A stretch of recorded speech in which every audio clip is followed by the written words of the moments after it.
आज जर आपण बघितलं तर दररोज शेतकरी आपल्या महाराष्ट्रातला 8 शेतकरी तिथं आत्महत्या करत आहे आणि या देशामध्ये जेवढ्या आत्महत्या होतात त्यातले 40% आत्महत्या फक्त आपल्या महाराष्ट्रामध्ये.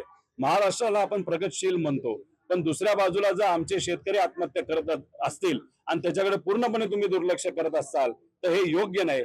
आज शेतकरी खऱ्या अर्थाने अडचणीत आहे. आता मी जे काय तुम्हाला सांगितलं ते नुकसानाबद्दल सांगितलं, पण जे सोयाबीन पीक आहे त्याला आज भाव काय, तर आज भाव 4,000च्या पुढे नाही. आज उडीद तयार आहे, शेतकऱ्याच्या हातामध्ये आहे, पण अजूनपर्यंत तूर खरेदी केंद्र नाही तर उडीद खरेदी केंद्र सरकारने सुरू केले नाहीत.